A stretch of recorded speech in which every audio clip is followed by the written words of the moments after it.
Hi, my name is Mike Freeman. I'm here with Tim from Next Level Guitar, and he's asked me to go over home studio recording with you. We're going to be talking about equipment, microphone placement, room acoustics, just everything you need to know to get started on recording yourself at home. Am I in there?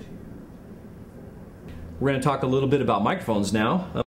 Give you 4 mics that I've got here that would be good for your home studio and a little introduction on them. This is a Shure SM57. It's one of the studio standard microphones. It is a dynamic microphone. It does not need phantom power. You can use it for anything from vocals, acoustic guitars, snare drums. It's a very versatile mic. You can use it on pretty much anything. This is a Cascade Fathead 2, which is a ribbon mic. Ribbons have a figure 8 pattern, which means they pick up from the front and the back, and they reject from the sides. Ribbons are really good for a natural sound.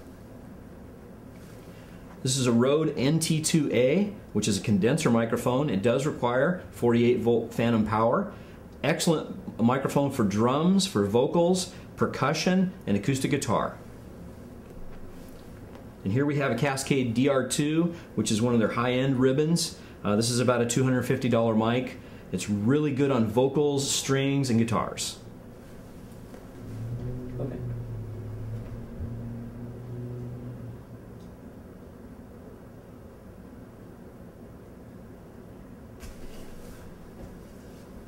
Cables. Every studio has a million of them. Sometimes they're all underfoot and everywhere. When you see all these cables, don't be intimidated. We're going to go through everything and explain to you what cables you need, how to use them, and make it very simple and plain for you.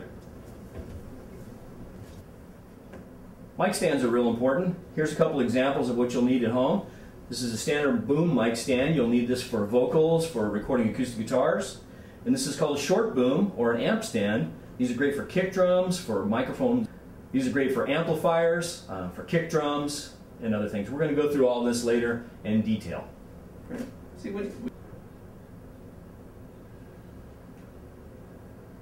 Here's a home recording tip. This is inexpensive and very important. Furniture pad blanket, shipping blanket, available at your local moving company. You can use this in your room to cut down a very loud and bright room. You can use it to isolate an amplifier, just like that. With your microphone underneath there, it'll keep the sound down, allow you to get that big cranked up sound that you need. We're talking less than $20 right there. Here's another great tip for recording guitar amps at home. If you put the microphone right in the center of the speaker, you'll get a really tinny, buzzy sound. The outside edge gives you a warm, bassy sound. Usually the sweet spot's found right in between, right around 4 o'clock. Experiment yourself at home and get the best sound you can. Okay, home recording tools. You're going to need some way to record.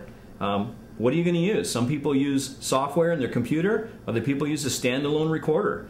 There's pros and cons for each, and different people use what they like to use. Personally, I like to use a hardware recorder myself. Reason being, a hardware standalone recorder is designed specifically for recording. It's not made for emailing or word processing, and you're not limited by any limitations your computer may have. If you use a standalone recorder, most of the time you can always dump those tracks or export them to be used in a studio with Pro Tools or anything like that. Here we go. Ready? Take 2. Standalone recorders, you can pick up a good entry-level unit for between $200 and $600. You want to make sure that you're going to get a recorder that has the amount of inputs you're going to need.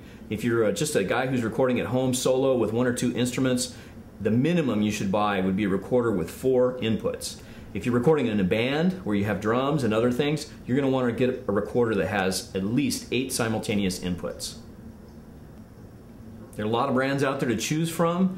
I've really had good experience with units like from Fostex, Zoom, and Boss. They all make some really good units that'll get you started at home and really give you good results. So you got your guitar. That's one input. And here's your vocal microphone. That's 2 inputs.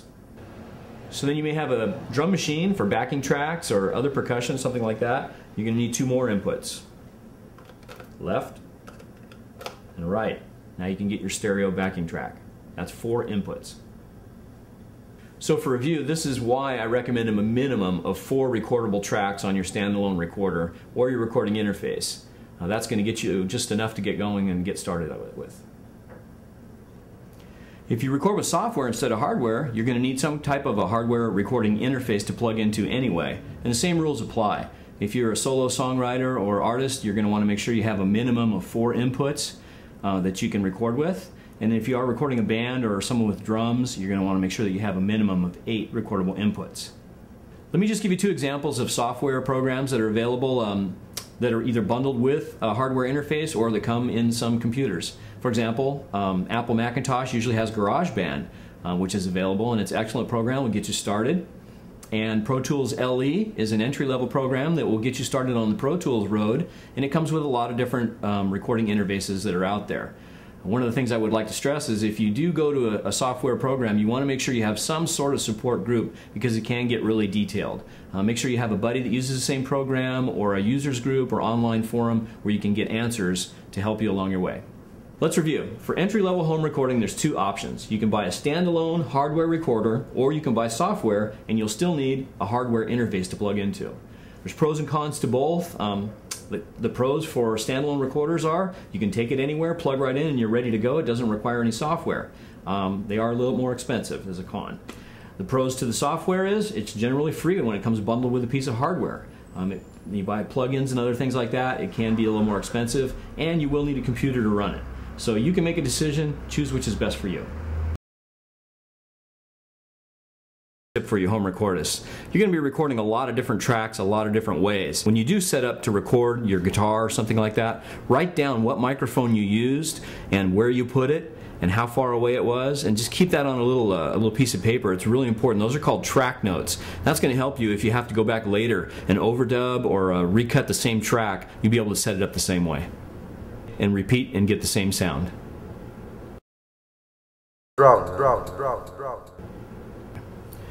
This is a little Yamaha Big Jam drum machine. You can find these on eBay for under $100. They're really, really great. Stereo drum machine. Plug in 2 cables there. And one of the things that's important when you're tracking drums off a drum machine is it's really important to leave an extra 4 bars at the beginning of a song so people can get ready when you hit record.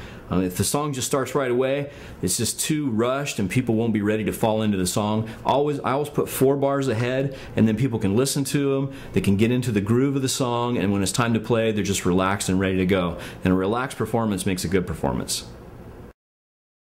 Drum.